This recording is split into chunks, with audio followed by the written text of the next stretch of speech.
조기 은퇴를 하느냐 질문을 많이 받았습니다. 마땅히 대답할 날이 떠오르지 않았습니다. 그래서 많은 생각을 해봤는데 그 중에 첫 번째 내린 결론은 무엇이냐 하면 난 참 흠도 많고 부족함이 많은 사람이었습니다. 예수 믿는 사람이 전혀 없는 가정에 태어나서 전도해주는 사람도 없이 스스로 교회에 다니기 시작한 청년을 폐결핵이라고 하는 질병을 통하여 하나님의 은혜를 체험하게 해주셨고 전혀 알지 못하는 분들을 통하여 서울신학대학으로 이끌어 주셨습니다. 신학대학 졸업하기도 전에 담임 목사님이 두 분이나 되는 말리언 교회에 제가 기억하기로는 교육 담당 간사로 하나님께서 불러주셨는데 거기가 어딘지도 모르고 도전을 한 적이 있습니다. 채 6개월도 안 돼서 아직 신학생인데도 불구하고 미국으로 떠나시는 정말 많은 다른 교단 목사님의 후임으로 겁없이 도전을 하게 됩니다. 주일 설교를 해본 적도 없고 새벽 예배를 인도해 본 적도 없을 뿐만 아니라 신방을 어떻게 하는지 구경도 해본 적이 없이 그야말로 무모한 도전이었습니다. 그 후에 한 번도 경험해보지 못했던 성교회의 청빙을 받고 무슨 생각으로 배를 타고 들어갔는지 지금도 모를 지경입니다. 목사 안수를 받은 후 핵병아리 목사는 서울의 큰 교회의 부목사로 부름을 받습니다.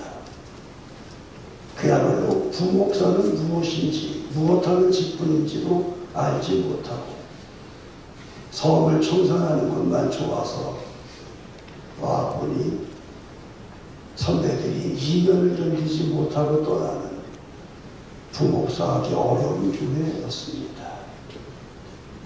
그리고 나서 서울에서 가장 가난한 달동네 중에 하나인 아현동 골짜기의 초속교회 개명하여 예한교회에서 다시 단독 목회를 시작하게 됐지요. 16년이 지나고 재개발의 철퇴를 맞아서 갈 곳이 없게 되었을 때 존경하는 조일래 목사님의 손길로 대림동으로 통합해 오게 됩니다. 많은 분들이 염려해 주셨습니다. 어떻게 조일래 목사님의 뒤를 감당하려고 하느냐. 만만치 않은 교회인데 큰 교회를 경험해보지 못했는데 무슨 배짱으로 가느냐. 그러나 저에게는 갈 길이 없었습니다.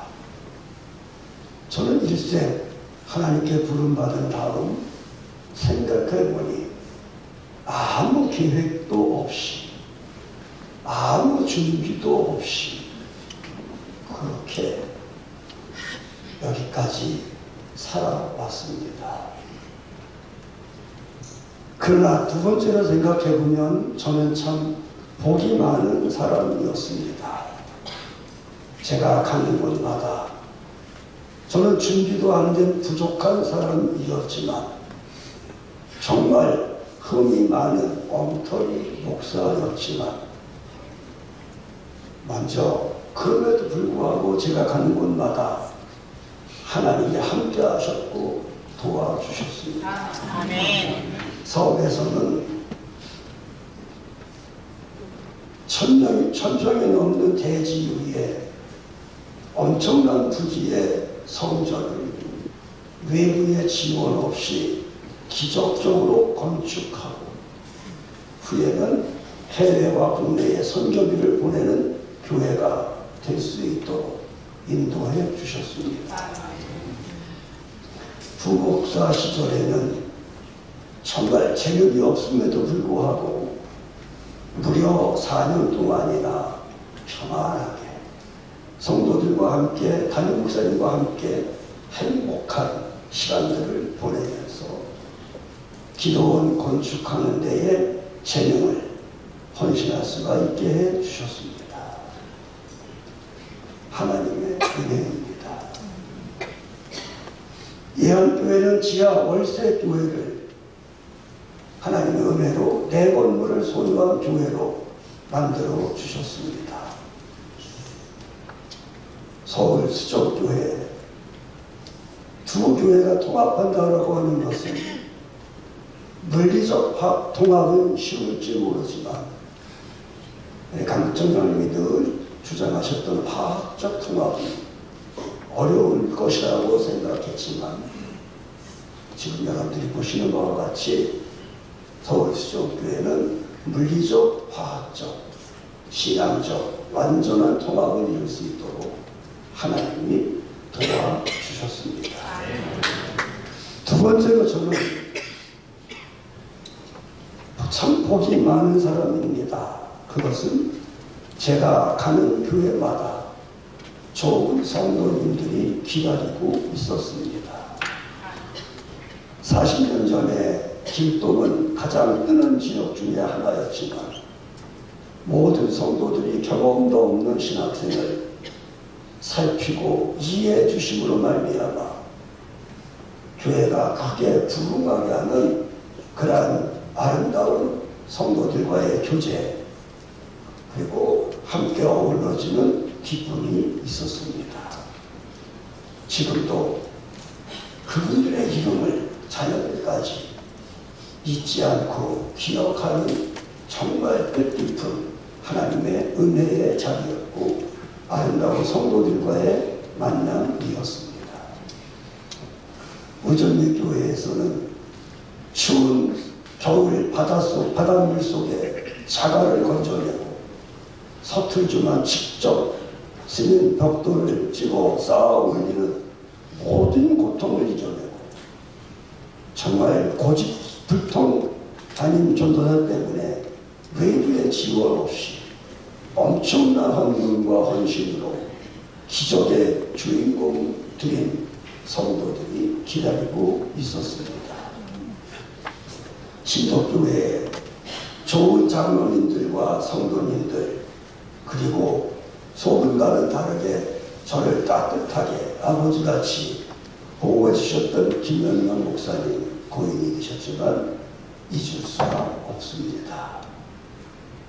서울수적교회 제가 처음 여러분들을 만날 때 인사말이 목사가 유명해서 유명한 교회가 아니라 성도들이 유명해서 유명한 교회가 되어지기를 원하고 그런 목회를 하기를 원한다고 했는데 사실은 제가 원하기 전에 이미 이곳에는 그런 성도들로 가득한 교회였습니다.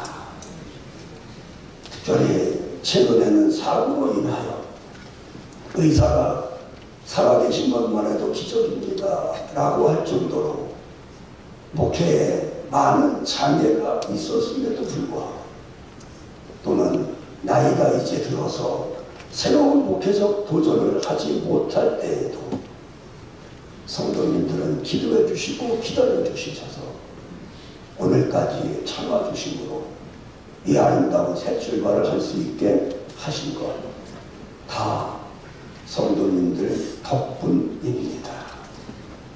마지막 저는 참 복 있는 사람인데 제 곁에는 늘 좋은 가족들이 있었습니다.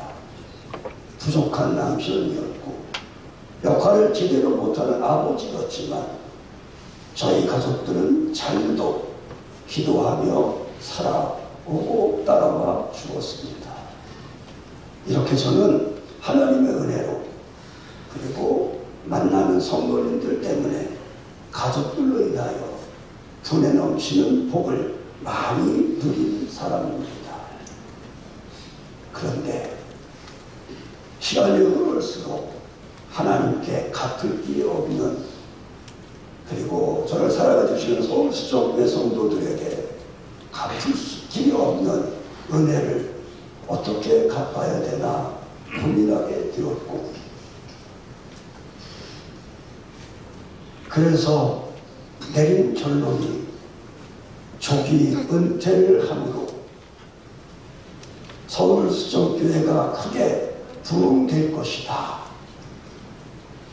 또 하나님께 내가 제일 먼저 조기 은퇴를 의논했던 김정명 목사님을 저의 후임이 되게 해주신 것도 크게 기대가 되어지고, 저의 마지막 담임 목사님이 되신 김정명 목사님을 통하여 하나님의 일이 크게 이루어질 줄로 믿게 되었습니다.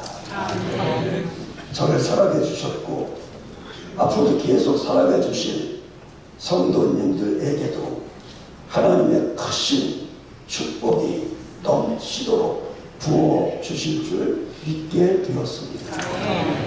그래서 조기 은퇴합니다. 이것이 하나님께 드릴 수 있는 어쩌면 저의 마지막 최선입니다. 이것이 서울수족교회 성도님들의 미래를 위한 저의 마지막 선물입니다. 그리고 이로 인하여 우리 모두가 서울수족교회의 앞날을 위한 새로운 출발의 증인이 되어지고 결실하게 되어지는 그런 일꾼이 되어지기를 소원하며 마지막 인사를 드리는 것입니다. 개인 이름을 호명하며 감사의 인사는 생략하겠습니다. 그러나 마지막으로 부탁드립니다. 첫째는 사랑하는 성도 여러분, 나를 잊어 주십시오. 찬란한 녹음의 나뭇잎은 오래오래 기억에 남을지 모르지만 화려한 단풍은 오래오래 기억에 남을지 모르지만 떨어진 낙엽은 썩어 없어져야 됩니다. 옛날에는 지난번 담임 목사님은 이렇게 했는데 라고 하는 생각도 주장도 버리십시오. 저는 잊혀져야 제가 마지막 사명을 잘 감당하는 사람이 되어지는 것인 줄로 믿고, 그렇게 여러분들이 함께 노력해 주시기를 바랍니다. 그러나 여러분들이 잊으려 해도 저는 떨어진 낙엽이 썩어 거름이 되어 그 나무 속에 스며들듯이 여러분들과 함께 할 것입니다. 저의 마지막 교회가 서울수족교회일 것입니다. 사랑하는 성도 여러분, 새로운 담임 목사님을 왕처럼 모시고 새로운 담임 목사님과 함께 정말 꿈과 같은 아름다운 기적을 창출해내는 우리 모두가 되어지기를 부탁을 드립니다. 또 한 가지 부탁은, 저는 큰 교회를 만들려고 하는 이야기가 아니라 교회를 교회되게, 교회가 천국이 되게, 여러분 그렇게 관심을 가지고 노력해 주시고 또 수고해 주시기를 부탁을 드립니다. 마지막 부탁입니다. 저는 실수가 많았고 실패한 목회자의 한 사람 중에 한 사람이지만, 그러나 새로운 담임 목사님과 함께 재정비해서 모쪼록 여러분 하나님 나라에 한 사람도 낙오되는 자가 없이 그날 아침 그곳에서 함께 만날 수 있는 하늘나라의 주인공이 되어주기를 소원하고 부탁을 드리고 인사를 드립니다. 고맙습니다.